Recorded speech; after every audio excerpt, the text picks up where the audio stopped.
the storm. When you think of a storm, what is the first thing that comes up in your mind? Think about your culture. How is your culture depicted a storm? Maybe you think of hurricanes. Maybe you think of the sound of the storm.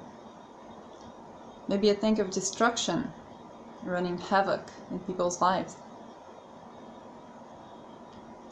Vedic tradition describes the storm as a war of the gods, a fury of the gods at man. This morning, when I sit in my morning channeling ritual, and I asked the divine, what beauty do you want to deliver through me? Then the message I got was about the storm. It said, study the power of the storm. And I'll give you the exact phrasing. There it is. The storm, the power of the storm. Storm cleanses, it purifies, it excites. It runs havoc around people's lives and then heals. Study the power of the storm, this stormy child. So obviously that message of the storm was not a war of the gods or a fury of the gods at people, but something different. And I checked about the element of the storm, and this time I'm going to put the link down below to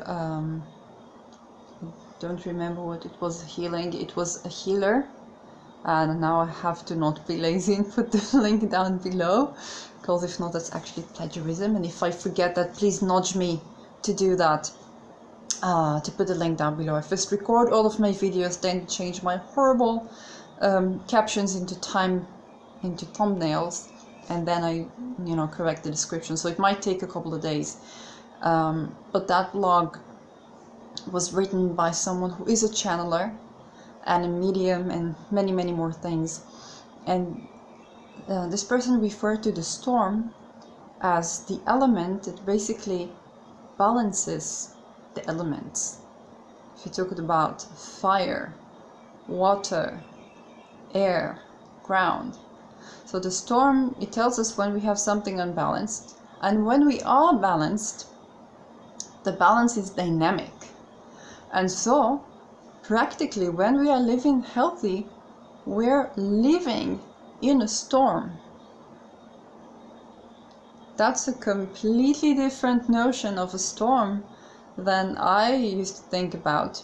So for me, storm is about transformation, but not necessarily so. Fire is more about transformation.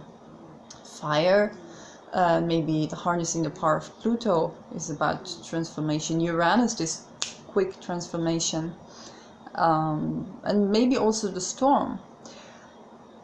But the storm is really about balancing everything, balancing all the elements. So I'm going to ponder about the element of the storm. And what does it mean to live in a storm? This is not the stormy life that we think of. It's something completely different. So that was something I wanted to share with you. How do you see a storm? Write down in the comments below. How does this resonate with you, with your life? Write down in the comments below. I think it also relates to the channeling, the first channeling about the Tower of Babylon, about harmonizing different elements, different voices, creating harmony within diversity. So the storm does that. Maybe we could look at storms differently also in our myths, cultural myths, another perspective, and maybe a new perspective or a different perspective on the element of storm and storms in general. So stay tuned. In my next video, I'm going to reveal to you actually a channeling, a short channeling that is something I got from this Herkimer diamond here. I'm going to talk more about the Herkimer diamond. I'm going to talk more about the laser quartz in my crystal series. And this is my channeling series, so we keep things orderly. So stay tuned. Have a lovely day.